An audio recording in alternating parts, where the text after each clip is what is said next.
Good morning all of you. हमने part 15 का जो हिंदी अनुवाद था वो कर लिया था।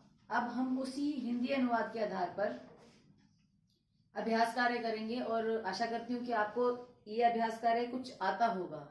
मतलब कहने का है कि हाँ, अगर हमने हिंदी अनुवाद ध्यान से सुना है तो हमें एक्सरसाइज भी अपने आप ही करने की कोशिश करनी चाहिए। तो आप लोगों ने की होगी ये मैं उम्मीद करती हूँ। बाकी मैच करेंगे आप सभी इस वीडियो के साथ। तो एक पदेन उत्तरत ही हमारा पहला प्रश्न है, जिसमें पहला क्वेश्चन है हमारा, कविषु कै श्रेष्ठतम है। कवियों में श्रेष्ठ कौन था। जैसे कि आपने पाठ का शीर्षक है महाकवि कालिदास है, तो महाकवि कवियों में जो महान होता है, कवियों में जो श्रेष्ठ होता है, तो कौन है वो? कालिदास है। तो हमारा उत्तर हो जाएगा कालिदास है। नेक्स्ट है कालिदासस्य कति रचना प्रसिद्धा। कति, कति का मतलब कितनी, कौन कौन सी नहीं, कितनी रचनाएं प्रसिद्ध थी। तो आपके पाठ में है 7 रचनाएं, सप्त रचना। सप्त रचना में 2 महाकाव्य, 2 खंडकाव्य और 3 नाटक थे। तो ये 7 रचनाएं। सहसा तेन का दृष्टा, अचानक उसके उनके द्वारा कौन देखी गई थी। जब वो मार्ग में प्रवेश वन में प्रवेश कर रहे थे तो उन्हें प्यास लगी थी कालिदास को। तो उन्होंने क्या क्या देखा था, क्या दिखाई दी थी उन्हें? एक वृद्धा, वृद्धा स्त्री, विसर्ग नहीं लगाएंगे, ओनली वृद्धा। नेक्स्ट है क्या पिपासित है आसीत, कौन प्यासे थे। प्यास किसको लगी थी? कालिदास को। तो कालिदास है हमारा उत्तर हो जाएगा। कालिदास है कस्यः पादौ अपतत, किसके चरणों में वो गिर पड़े थे? उस वृद्धा के चरणों में गिर पड़े थे। कस्यः तो किसके, किसके अर्थात हमारा उत्तर हो जाएगा वृद्धा के। वृद्धा के की षष्ठी विभक्ति में आएगा। हमारा कारक संबंध का के की 6ठे नंबर पे आता है, तो हमें उस वृद्धा के शब्द रूप की षष्ठी विभक्ति लगानी पड़ेगी, वृद्धाया। ध्यान रखेंगे हमारा उत्तर है वृद्धा के। वृद्धा के अर्थात हमें वृद्धा का शब्द रूप चलाना है। हमें कौन सी विभक्ति तक जाना होगा? के कारक में आता है, षष्ठी विभक्ति में, संबंध में 6ठे नंबर पे। तो हमें वृद्धा के शब्द रूप की षष्ठी विभक्ति लगानी होगी, वृद्धाया। ये हमारा उत्तर हो जाएगा।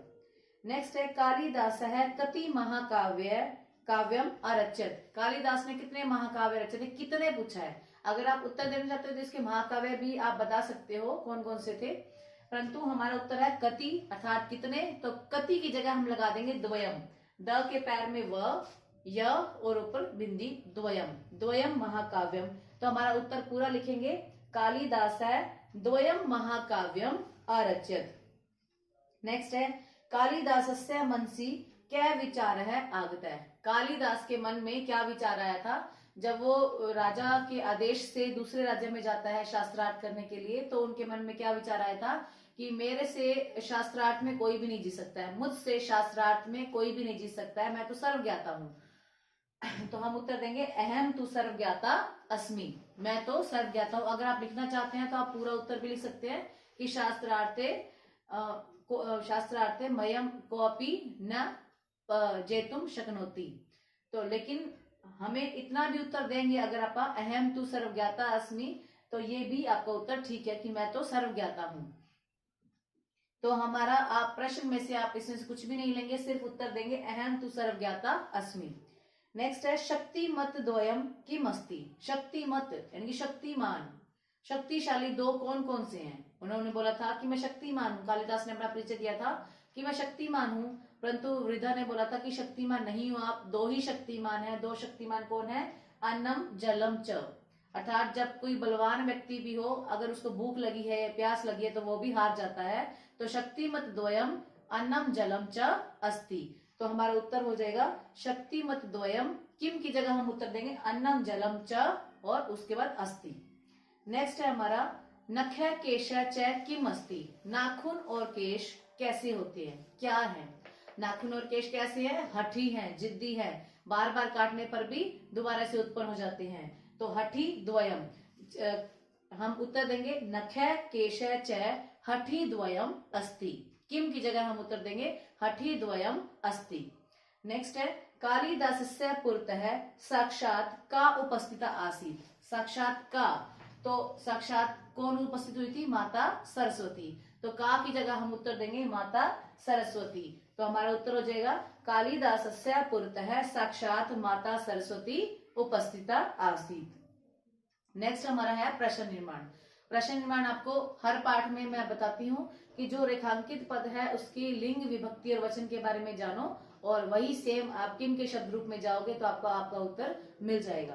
तो कालिदास से सप्त रचना प्रसिद्धा, सप्त रचना अर्थात कितनी रचनाएं।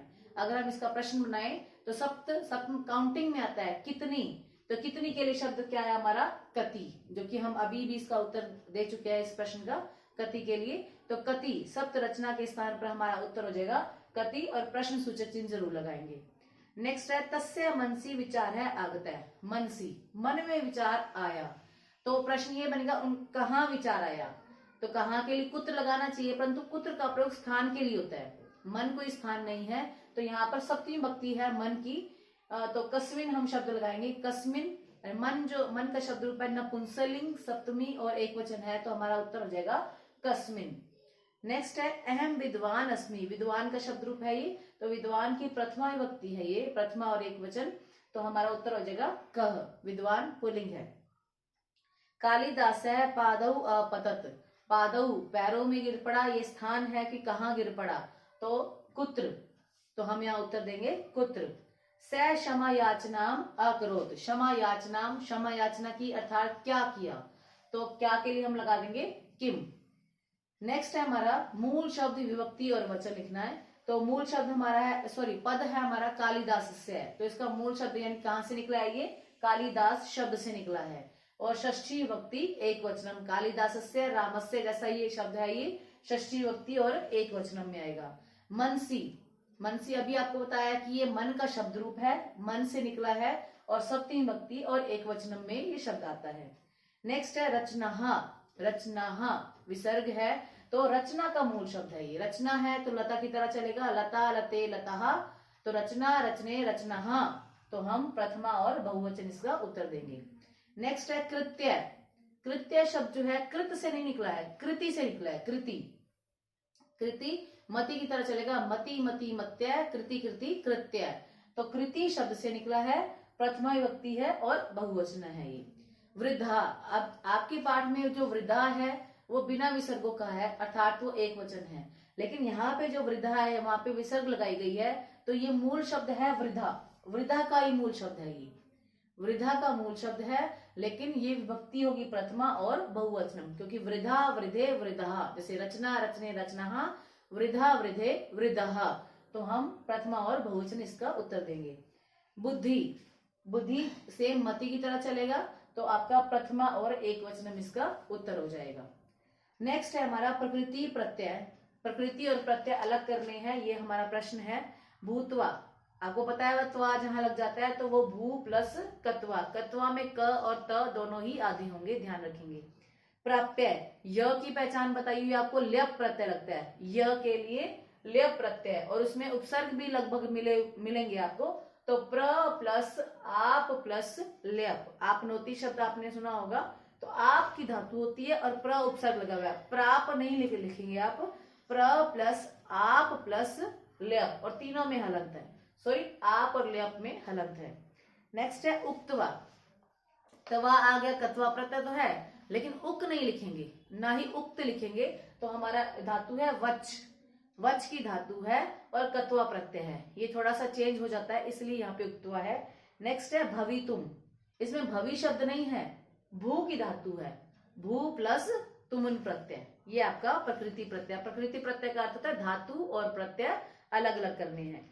नेक्स्ट पेज पर है आपका कथा क्रमानुसार, कथा क्रमानुसार अर्थात कहानी के कुछ वाक्य दिए गए हैं, उसको अपने घटना के अनुसार लगाने हैं।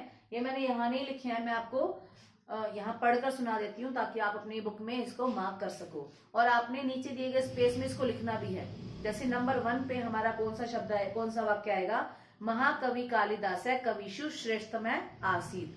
जो आपके प्रश्न में चौथे नंबर पे दिया गया वाक्य है, घ में दिया गया वाक्य है, वो पहले नंबर पे आएगा, तो हमारा पहला वाक्य हो जाएगा महाकवि कालिदास है कविशु श्रेष्ठतम आसीत, कि महाकवि कालिदास कवियों में श्रेष्ठ थे। दूसरा है कि उनके गले में साक्षात माता सरस्वती विराजती थी, तो तस्य कंठे साक्षात माता शारदा विराजते स्म, तस्य कंठे साक्षात माता शारदा विराजते स्म, ये आपके दूसरे नंबर पे आएगा। तीसरे नंबर पे आएगा कालिदासस्य सप्त रचना प्रसिद्धा सन्ति। 7 रचनाएं प्रसिद्ध हैं, कालिदास की 7 रचनाएं प्रसिद्ध हैं। नंबर 4 में आगे बढ़ते हैं, वन में प्रवेश करते हैं। तो मार्गे गच्छन् स एकम वनम प्रविष्टवान। तो नंबर 4 में आएगा मार्गे गच्छन् स एकम वनम प्रविष्टवान। और वन में जाते हैं उन्हें क्या लगा था, प्यास लगी थी। तो नंबर 5 पे आएगा स तत्र पिपासाम अनुभूतवान। स तत्र पिपासाम अनुभूतवान, ये आपका नंबर 5 पे आएगा। नंबर 6 पे आएगा आपका सहसा तेन एका कुटी दृष्टा, कि एक कुटिया दिखाई दी गई थी। आप इस प्रश्न में भी आपसे पूछा गया सहसा अचानक उनकी तरफ क्या दिखाई दी गई थी, तो वृद्धा बोला था। आप कुटी भी इसका उत्तर दे सकते हो, कुटी भी इसका उत्तर हो सकता है कि अचानक उनके द्वारा एक कुटिया देखी गई या वृद्धा देखी गई। तो सहसा तेन एक कुटी दृष्टा, ये नंबर 6 पे आएगा। नंबर 7 पे आएगा आपका महाकवि कालिदास, 7वें पे कालिदासा पराजिता भूतवा वृद्धाया पादौ अपतत, ये आएगा आपका नंबर 7 पे कालिदासा पराजिता भूतवा वृद्धाया पादौ अपतत, नंबर 7।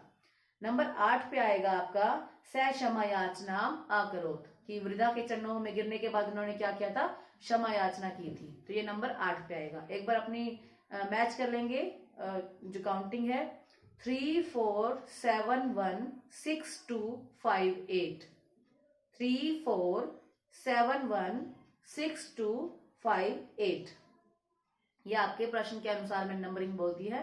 और अगर आपको कोई भी डाउट हो, वैसे तो आपको खुद करना आ जाएगा जब आप इसकी मतलब हिंदी अनुवाद अगर आपने सही ध्यान से सुना है तो आप खुद भी कर सकते हैं। तो अगर आपको कोई भी डाउट हो तो आप मुझे कॉल कर लेना। और अब ये आपकी एक्सरसाइज कंप्लीट हो चुकी है पार्ट 15 की। पार्ट 15 आप कंप्लीट करेंगे और उसके बाद मुझे सेंड करेंगे अपना होमवर्क। और सभी बच्चों ने होमवर्क सेंड करना है, ये नहीं कि केवल वीडियो देखकर सफिशिएंट है, काम भी करना है और मुझे भेजना भी है। धन्यवाद।